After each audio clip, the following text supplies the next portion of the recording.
आपने मोहल्ला क्लिनिक की बात की जी। तो आप लोग आम आदमी के न्याय की बात करते हो। पिछले दिनों पंजाब रोडवेज की एक बस से करनाल के निवासी को फेंक दिया गया जी। मतलब चलती बस से फेंक दिया गया और वो जीवन मृत्यु के बीच झूल रहा है। आपने खबर भी देखी होंगी कुछ अखबारों में। जी। और उस व्यक्ति को आज तक न्याय नहीं मिला, ना तो उस बस कंडक्टर के खिलाफ कोई कार्रवाई हुई, क्योंकि वो उसने बताया कि मैं आम आदमी पार्टी का कार्यकर्ता हूँ। हमने इस मुद्दे को सुशील जी के सामने भी उठाया था यहाँ पे, लेकिन आज तक कोई कार्रवाई नहीं हुई। आप लोग क्या कार्रवाई कर रहे हैं, क्या जैसा आम आदमी पार्टी, इसके नेता और कार्यकर्ता अति संवेदनशील हैं। आपने माननीय सांसद महोदय के समक्ष इस मुद्दे को उठाया था। हमने इसको बड़ी जिम्मेवारी से अपने कुछ अधिकारियों के संज्ञान में ला दिया है। मैं अपने मोबाइल के माध्यम से ये दिखाना चाहता हूँ, मैंने दिल्ली के मुख्यमंत्री, दिल्ली के उप मुख्यमंत्री, अपने नेशनल एडवाइजर श्री अनुराग डांडा जी को, पंजाब के मुख्यमंत्री को मैंने ये पत्र भेज दिया है। जो प्रति उनको लिखी गई थी वो भेज दी है। मैंने प्रार्थना करी है कि जल्दी से जल्दी उस परिवार को न्याय दिलवाया जाए और जो वो बच्चा या व्यक्ति मैक्स हॉस्पिटल में जीवन और मौत की लड़ाई लड़ रहा है, उनको इलाज में सहायता दी जाए और उनको फाइनेंशियली हेल्प करी जाए। आप अगले हफ्ते देखेंगे, मैं समझता हूँ कि अगले हफ्ते आपको इसका जवाब मिल जाएगा। इस मुद्दे को लेकर पंजाब के ट्रांसपोर्ट मिनिस्टर को मेल की गई है, अभी तक उनका कोई जवाब नहीं आया। मैं आपसे केवल 2-4 दिन का समय मांग रहा हूँ। मैंने पंजाब के मुख्यमंत्री, दिल्ली के मुख्यमंत्री डॉक्टर सुशील गुप्ता जी, अनुराग डांडा जी, इन सब के संज्ञान में ये मुद्दा ला दिया है। आप मेरे व्हाट्सएप पे मेरी चैट देख सकते हैं इस प्रोग्राम के बाद कि मैंने उनको क्या लिखा। तो मुझे पूरी आशा है हमारा हाईकमान अगले 2-4 दिनों में इस मुद्दे पर संज्ञान लेगा। नहीं तो मैं आपसे वादा करता हूँ, हमारी आम आदमी पार्टी करनाल की शाखा उनके घर जाकर जो भी हम लोगों से फाइनेंशियली हेल्प हो सकती है, हम उस परिवार की फाइनेंशियली हेल्प करें। इसलिए आपका मुद्दा नहीं, मुद्दा है ड्राइवर के खिलाफ कार्रवाई क्या हुई है, कोई कार्रवाई होगी, कंडक्टर के खिलाफ कार्रवाई हुई है या नहीं होगी? उसके खिलाफ 100% कार्रवाई होगी। जैसे मैंने आपको बताया है कि ये मैंने कुछ अधिकारियों के संज्ञान में बात ला दी है। सुनील जी, आज 9 लोगों के खिलाफ मामला दर्ज हुआ है। आपके मनीष सिसोदिया जी समेत मनीष सिसोदिया जी को प्रमुख व्यक्ति बनाया और वो मामला दर्ज हुआ है। आज ईडी वो इनकम सीबीआई छापों के बाद जो डेवलपमेंट है, तो उसमें क्या है, मतलब क्या हरियाणा में संभावना है कि हरियाणा के नेताओं को दबाने के लिए कार्रवाई कर सकते हैं? तो भाजपा वाले इनफैक्ट सत्तारूढ़ दल ने ये जो सीबीआई की रेड करी है, हमारी जो शिक्षा और स्वास्थ्य की जो क्रांति हम देश में लाना चाहते हैं, उसको रोकने की एक मुहिम है। इससे ज्यादा कुछ नहीं है। आज विदेशों में हमारे दिल्ली मॉडल की चर्चा हो रही है। ये सरकार भयभीत है, हमारे बढ़ते हुए कदमों को रोकना चाहती है और उस दिशा में ये हमारे रास्ते में रोड अटकाना चाहती है। इससे ज्यादा कुछ नहीं है। 2024 में लड़ाई मोदी पर से केजरीवाल होगी 100%। 2024 की जो लड़ाई होगी वो मोदी वर्सेस केजरीवाल होगी। सर, आज बड़ी शांतिप्रिय तरीके से प्रेस कॉन्फ्रेंस आप लोगों ने रखी कि आने वाले टाइम में अगर कुछ हो इसका निर्णय निकलता है, सड़कों पर भी कर सकती है आम आदमी पार्टी। मनीष जी, अभी राठी जी ने भी आपसे कहा है, ना हम झुकेंगे ना रुकेंगे। ये जितने भी हम पर अत्याचार कर रहे हैं, हम और मजबूत होकर निकलेंगे। आम आदमी पार्टी के कार्यकर्ता पूरे देश में सड़कों पर निकलेंगे। हो सका तो जेल भरो आंदोलन बढ़ेंगे। ना हमारी पार्टी के लोग ईडी से डरेंगे, ना सीबीआई से डरेंगे, ना विजिलेंस से डरेंगे। हम प्रमुखता से जो हमारा शिक्षा क्रांति और स्वास्थ्य की जो क्रांति है, इस मुहिम को पूरे देश में लेके जाएंगे। सर, ये जो मुद्दा उठाया गया है, इस तरीके से रेड का एक सिलसिला बनाया गया है दिल्ली के अंदर, क्या सर ये दूसरी तरफ ध्यान भटकाने की कोशिश की गई है? देखिए, ये जो सीबीआई की रेड है, सत्तारूढ़ दल जांच एजेंसियों का दुरुपयोग कर रही है। जी। इसमें कोई दो राय नहीं है। आप मुझे ये बताइए कि 20 साल से गुजरात में भाजपा का शासन है, मोदी जी भी वहां पे 3 बार मुख्यमंत्री रह चुके हैं। उस समय भी गुजरात में शराब का अवैध धंधा होता था, क्या उन लोगों पर कार्रवाई हुई? गुजरात बंदरगाह पर जो नशीले पदार्थों की खेप पकड़ी गई है, क्या उन पर कोई कार्रवाई हुई? ये मेरा इस विषय में जवाब है। अभी मैं आगे की कार्रवाई के लिए जो हमारी पार्टी के प्रवक्ता हैं श्री भगत सिंह जी, उनको आमंत्रित करता हूं। सभी सम्मानित पत्रकार बंधुओं को आम आदमी के प्रवक्ता भगत राम की तरफ से सादर प्रणाम।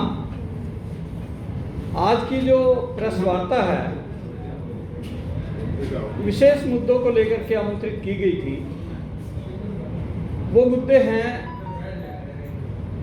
आबकारी नीति और शिक्षा नीति। आप में से बहुत से साथियों की मेरे साथ ये शिकायत रहती थी कि जब से आप प्रवक्ता बने हो कभी इंट्रोडक्शन नहीं हुई, काफ़ी समय पहले आप एक्टिव थे लेकिन अभी नज़र नहीं आते। तो ये एक अच्छा अवसर मिला आप सबसे मुखातिब होने का, आपसे फिर रूबरू होने का। मैं ज़्यादा कुछ न कहते हुए मेन मुद्दे पर आता हूँ। गुजरात में मोदी सरकार ने ड्राई एरिया घोषित किया हुआ है, वहाँ पे शराबबंदी है, शराब वहाँ बिक नहीं सकती। दिल्ली प्रदेश जो है मैं उसको आधा अधूरा प्रदेश कहूँगा। केजरीवाल जी वहाँ पहले लंगड़ी सरकार लेकर के, लंगड़ी मेजोरिटी लेकर के आए थे, कोई सरकार नहीं बना पाया। तो इनको ये उम्मीद थी कि या तो वो हमारे साथ मिलेंगे या कांग्रेस के साथ मिलेंगे और सरकार बना लेंगे सत्ता के लोग। लेकिन हमारे केजरीवाल जी ना तो सत्ता लोलुप हैं, ना ही उनके मन में कोई लालच है। उन्होंने मना कर दिया कि हम लंगड़ी सरकार नहीं बनाना चाहते। वो दोबारा जनता के पास गए, दिल्ली की जनता ने उनमें भरपूर विश्वास जताया और उनको एब्सोल्यूट मेजॉरिटी दे करके चुन करके भेजा और उनकी सरकार बनी, जिससे सेंटर की हमारी मोदी सरकार घबरा गई। और मोदी जी ने क्या किया कि इनको गिराओ किसी तरह से, उनके हर काम में अड़ंगा, हर काम में रुकावट, जो भी वो अच्छी नीति लेकर के आए उनको काम ना करने दें। तो हमारे मुख्यमंत्री दिल्ली के अरविंद केजरीवाल जी, उनको धरने पे भी बैठना पड़ा, सड़कों पे भी निकलना पड़ा, लेकिन ये सरकार जो है अपनी हरकतों से बाज नहीं आई। एलजी जो कि इनका नॉमिनेटेड नुमाइंदा है सेंट्रल गवर्नमेंट का, उसको सख्त हिदायत दी गई कि इसको बिल्कुल काम ना करने दिया जाए। और एलजी और केजरीवाल की काफ़ी दिन आप सबको विदित है कि कितना युद्ध उनका चलता रहा, पत्राचार चलते रहे, वो विरोध करते रहे, जो भी अच्छी नीति आई एलजी उनको काम नहीं करने देते। जब केजरीवाल जी ने गुजरात की तरफ के जो ड्राई स्टेट है और वहाँ पे 10,000 करोड़ रुपए का प्रति वर्ष अवैध शराब का धंधा हो रहा है और लोग वहाँ शराब पी करके मर रहे हैं, फिर भी केंद्र सरकार ने वहाँ ना तो कभी सीबीआई भेजी, ना ही कभी ईडी के छापे लगे, ना ही उनको कहा कि जी आप जो है ना ये सही कर रहे हो या ये नीति हमारी गलत है, ना उस पर कोई रिवीजन डाली। यहाँ जो आबकारी नीति बनी दिल्ली में, एलजी साहब को विशेष हिदायत थी कि कहीं ना कहीं इनको फंसाओ। मनीष सिसोदिया जी ने कई बार लिखा एलजी को कि ये जो नीति तुम लेकर के आ रहे हो उसमें ये खामियां हैं, लेकिन नहीं, टेंडर हो गए, सब कुछ हो गया, उसके बाद भी ये लिखते रहे। एलजी साहब नहीं माने और उन्होंने उसमें जो भी गड़बड़ घोटाले अपने करने थे सब कुछ होने के बाद भी कर दिया। कारण कि वो केजरीवाल की बढ़ती साख को देखना नहीं चाहते थे, उसको बर्दाश्त नहीं कर पा रहे थे। उन्होंने जब इस तरह की बातें चलाई तो केजरीवाल जी घबराए नहीं, मनीष जी घबराए नहीं, वो अपने काम को करते गए।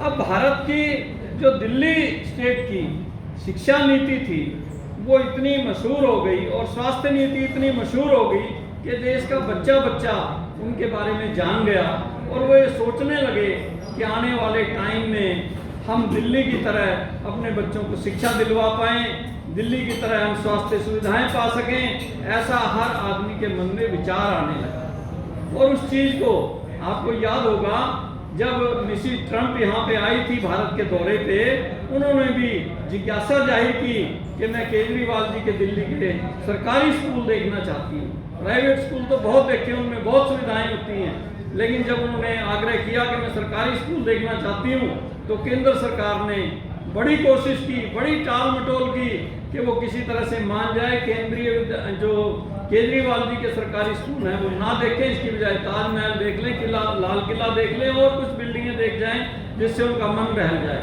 लेकिन नहीं, वो अपनी बात पे अड़ी रही। आखिर इनको दिखाने पड़े और दिल्ली के स्कूल देख करके उनकी इतनी मन प्रसन्न हो गया कि उन्होंने इसकी तारीफ की और अमेरिका तक दिल्ली के स्कूल पहुंच गए।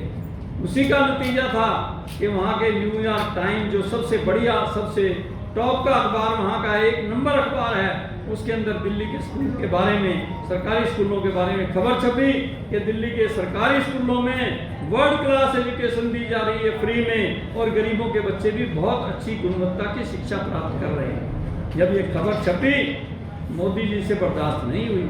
उन्होंने क्या किया कि इनका ये जो वर्ल्ड क्लास शिक्षा मंत्री बनने जा रहा है, इसी को घेरो पहले। तो मनीष सिसोदिया जी के घर में कल सीबीआई की रेड डलवा दी। 14 घंटे तक पूछताछ चली और जांच चली, निकलेगा कुछ भी नहीं। क्योंकि आपको पता, सत्येंद्र जैन जी के खिलाफ भी इस तरह से कार्रवाई हुई, हमारे गहलोत साहब के खिलाफ भी ऐसी कार्रवाई हुई, उन कार्रवाइयों में निकलता कुछ नहीं। अपने जितने इनके कारनामे हैं उनके खिलाफ तो कभी जांच ना सीबीआई करती है ना ईडी करती है, लेकिन विरोधियों को घेरने के लिए, उनको काम करने से रोकने के लिए ये ईडी और सीबीआई का सहारा ले रही है। सीबीआई तो चलो पहली सरकारें भी उसका मिसयूज करती रही हैं, लेकिन इस सरकार ने तो एक नया शब्द इजाद कर दिया जिसको आम जनता वाकिफ भी नहीं थी, जिससे ईडी का मतलब गांव के लोगों को नहीं पता था। लेकिन जब से बीजेपी सरकार बनी है, ईडी को भी उन्होंने इस तरह से प्रयोग करना कर दिया है जैसे कि सीबीआई का दुष्प्रयोग ये करते थे। अब क्योंकि गुजरात में हमने शराब की नीति के ऊपर सवाल उठाए थे कि ड्राई स्टेट होने के बावजूद वहाँ पे 10,000 करोड़ रुपए प्रति वर्ष का अवैध शराब का कारोबार हो रहा है, लोग जहरीली शराब पी के मर रहे हैं, लेकिन ना तो गुजरात सरकार कुछ बोलती है, ना ही केंद्र सरकार वहाँ कोई जांच करवाती है। तो इन बातों को लेकर के जब हमने उनको घेरा तो इन्होंने कहा कि हम इन्हीं की नीति में इन्हीं को फंसा लेते हैं। हुआ यूं, हरियाणा में मैं आपको एक बता देता हूँ, एक छोटी सी लोकोक्ति है, इसको अदरवाइज ना लिया जाए। वो यूं कहने लगा कि जाट रह जाट तेरे सिर पे खाट। वो उसके पास और तो कुछ था नहीं, कहने लगा भाई तेली तेरे सिर पे कोल्लू। वो कहने लगा भाई लगी तो नहीं, बोला नहीं लगी तो बहुत मत मरेगा। तो केंद्र सरकार को और कोई हमारी कमियां तो मिलती नहीं केजरीवाल जी की कि इनको रोका जाए, इनको पकड़ा जाए, इनको घेरा जाए, लेकिन वो ईडी और सीबीआई के छापे मरवा करके ये जरूर साबित करना चाहते हैं कि अगर ये नहीं लगेगी बात तो बोझ में जरूर मरेंगे। मतलब अपने इनके काम में रुकावट जरूर आएगी, ये परेशान जरूर होंगे, विचलित जरूर होंगे। लेकिन मैं मोदी जी को, केंद्र सरकार को और खट्टर सरकार को ये स्पष्ट तौर पे बता देना चाहता हूँ कि आम आदमी का जो कार्यकर्ता है, आम आदमी पार्टी का हर एक कार्यकर्ता इतना मजबूत है, वो केजरीवाल जी के साथ किसी लालच में नहीं जुड़ा हुआ, वो दिल से जुड़ा हुआ है। वो ना डरेगा, ना झुकेगा, ना पीछे हटेगा। केजरीवाल जी की नीतियों को पूरा देश लागू करवाना चाहता है। सब दिल्ली मॉडल की तरफ देख रहे हैं शिक्षा और स्वास्थ्य के मामले में। और अभी एक नई बात हमारे केजरीवाल जी ने शुरू की है कि हम भारत को दुनिया का नंबर 1 देश बनाना चाहते हैं।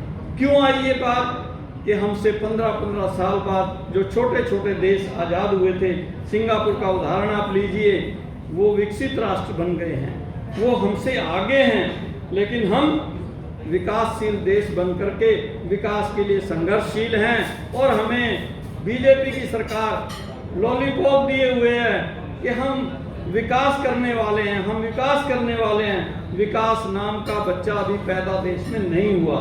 हम उसकी उम्मीद लगाए हुए हैं। लेकिन मैं ये कहना चाहता हूँ कि मोदी जी आप विकास नहीं करवा सकते। हम क्यों पीछे रह गए? भ्रष्टाचार की वजह से। आपके मंत्री, आपकी सरकारें, आपकी जो पार्टियां हैं वो भ्रष्टाचार में अकंठ लिप्त हैं। यही वजह है कि भारत विकास में पीछे है और भारत तरक्की नहीं कर पा रहा है। जब आम आदमी पार्टी की सरकार आएगी, हम अच्छी मंशा से काम करेंगे, भ्रष्टाचार रहित शासन देंगे और देश का विकास अपने आप हो जाएगा। और 130 करोड़ लोगों को इस मुहिम से जोड़ने का हमारा लक्ष्य है, जिसके लिए माननीय केजरीवाल जी ने हमें 9510001000 एक नंबर दिया है, जिसके ऊपर मिस कॉल करके हर व्यक्ति इस मुहिम से जुड़ सकता है। तो मैं आप पत्रकार बंधुओं के माध्यम से भी ये कहना चाहूँगा कि आप इस नंबर का ज़्यादा से ज़्यादा प्रचार करें, ताकि ज़्यादा से ज़्यादा लोग इस मुहिम के साथ जुड़ें और हमारा देश भारत दुनिया का नंबर 1 देश बन जाए। जय हिंद साथियों, बहुत बहुत शुक्रिया। आजकल देश और विदेशों में एक चुटकुला चल रहा है, मजाक चल रहा है। अरे भाई, जेल जाने से तो अच्छा है भाजपा में शामिल हो जाओ। मोदी जी ये देश और विदेश में क्या संदेश जा रहा है, इससे साफ पता चल रहा है कि आप ईडी का और सीबीआई का कैसे दुरुपयोग कर रहे हैं। जो आपके रास्ते में आएगा, आप उनको ईडी और सीबीआई के माध्यम से प्रताड़ित करेंगे। या तो वो आपकी पार्टी में आ जाएं, वरना जेल जाएं। आप ये देखिए कि देश के प्रधानमंत्री को और सत्तारूढ़ दल को क्या ये शोभा देता है। ये जो सत्तारूढ़ दल है, एक ईस्ट इंडिया कंपनी आई थी अंग्रेजों की, आपको याद होगा। वो ईस्ट इंडिया कंपनी हमारे देश में व्यापार करने के लिए आई थी और धीरे धीरे वो हमारे देश में सत्ता पर काबिज हो गई। इसके विपरीत हमने मोदी जी को सत्ता की चाबी दी थी, पर सत्ता का काम करते करते मोदी जी व्यापारी बन गए और अपने व्यापारी मित्रों के लिए कार्य करने लगे। मैं मोदी जी को चेतावनी देना चाहता हूं, कृपया 2014 में जो वो मुद्दे लेकर आए थे वो भूलिए मत। जनता बहुत जागरूक है, जनता भूली नहीं है। जनता उन सब मुद्दों पे आपसे सबसे हिसाब मांगेगी और वो समय नजदीक आने वाला है। और आम आदमी पार्टी इन मुद्दों को जनता के बीच में लेके जाएगी। जय हिंद, जय भारत, जय हरियाणा।